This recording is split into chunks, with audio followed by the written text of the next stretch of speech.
Eh bien bonjour à tous. Bon, alors, je vous l'avais promis depuis très longtemps. Alors désolé, ça fait des reflets sur mes lunettes. C'est comme ça, c'est le filtre de lumière bleue. Bref, je vous l'avais promis depuis longtemps, on va enfin refaire une phaser en café racer.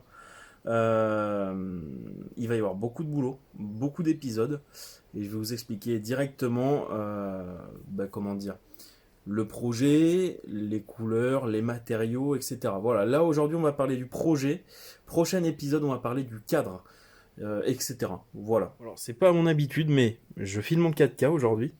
Et en plus de ça, j'ai ressorti mon stabilisateur. Regardez. Hop, mouvement stabilisé. Parce qu'il était cassé, j'ai enfin, enfin réparé le stabilisateur.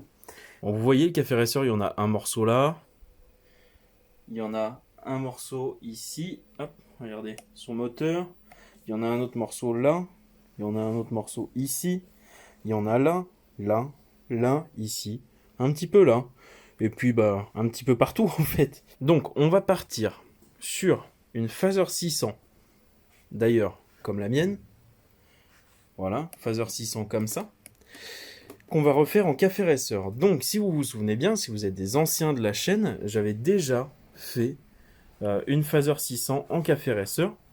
Donc la bleue, et que je viens d'ailleurs de réupgrade un petit peu, puisqu'il y a eu fourche de R1, il y a eu plein de trucs comme ça. Voilà, bon, j'ai sorti tout mon bordel, c'est-à-dire le cadre, la fourche, l'amortisseur, bon, le bras oscillant, c'est pour la déco. Mais, grosso modo, voilà, on va partir sur un projet de Phaser 600, café racer, fourche de R1 devant, avec roue d'origine de Phaser, à l'arrière, alors, pour l'instant, c'est que provisoire, mais le bras oscillant de Phaser, je pense que ça va peut-être partir. On va peut-être partir sur un bras oscillant de R6, Yamaha R6, hein, bien sûr.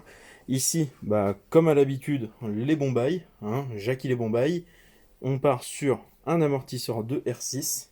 Honnêtement, je me rappelle plus l'année, juste c'est magnifique. Voilà. Comme ça, en plus, à l'arrière, on aura peut-être un bras oscillant inversé. Après, ça dépend. Peut-être que je vais rester sur celui-là et le polir complètement. Ça devrait être, je pense, pas dégueu non plus. Voilà. Après, que rajouter d'autre? Alors, le moteur. Au niveau du moteur, regardez, il est ici.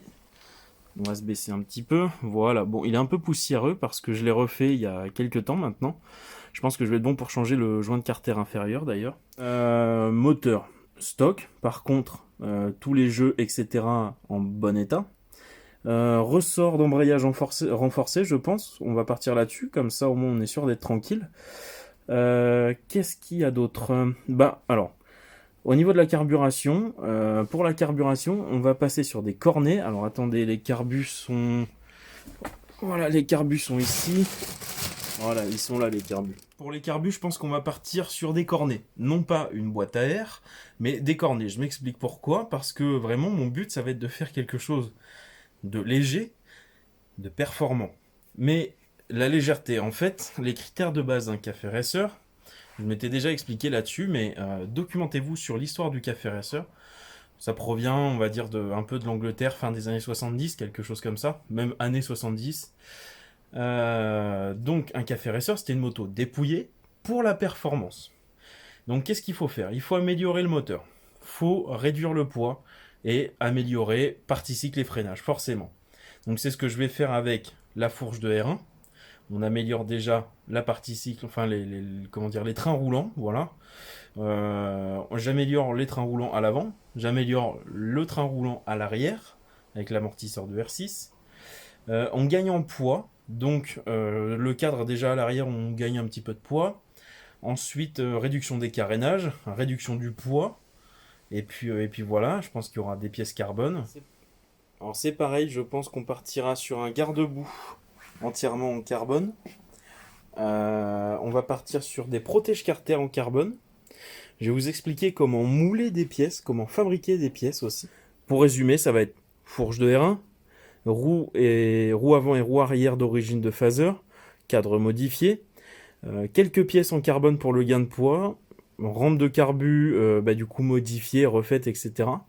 Pour la couleur, ce sera... Alors ça, vu que c'est la moto de ma chérie, c'est elle qui va choisir la couleur, et elle l'a déjà choisi. Elle veut du blanc nacré et de la feuille d'or. Mais je pense que je vais rajouter quelques petits éléments en carbone à gauche à droite, y compris la coque arrière. La coque arrière, c'est moi qui vais la fabriquer en carbone. Et la peinture laissera ressortir à quelques endroits le carbone. Je pense que ça devrait être assez joli. Ce sera du blanc nacré, avec des liserés à la feuille d'or. Et à quelques endroits, on laissera ressortir le carbone de la coque. Ça devrait être, je pense, magnifique. Le garde-boue, c'est pareil, on partira sur la même chose. Et sinon... Ah oui, c'était ça que je voulais vous dire. Hop, on descend sur le... Là, le carter d'embrayage. Le carter d'embrayage, je vais venir le découper. Ici, là, cette partie-là. Je vais venir le découper et mettre un morceau de plexiglas de façon à avoir la cloche d'embrayage tournée quand le moteur tournera. Et là, je pense, les amis, que ça va être assez badass. Ça va être un projet qui va demander vraiment pas mal de temps, mais je vais essayer de faire étape par étape en vidéo. Comme ça, vous allez pouvoir voir vraiment la fabrication d'un café racer, le temps qu'il faut mettre, et on va aborder tous les sujets. On va aborder l'adaptation d'une fourche de R1, on va aborder l'adaptation d'un amortisseur de R6, on va aborder quoi d'autre, le formage de pièces avec de la résine, avec du carbone, avec de la fibre de verre. On va aborder le sujet du nettoyage d'une rampe de carbu. On va aborder le sujet du réglage d'une rampe de carbu. Vraiment, je veux faire une mini-série qui sera vraiment très très complète à ce sujet. Pas un tutoriel café racer, mais une mini-série. Enfin, mini-série, non, une série en fait. Où tout le long, on va bosser sur le café racer. Si vous avez des questions ou si vous avez des suggestions même sur le café racer au fil des épisodes, n'hésitez pas à me le dire en commentaire. Et même, n'hésitez pas à partager les vidéos petit à petit. Déjà, rien que la vidéo du cadre, la prochaine vidéo,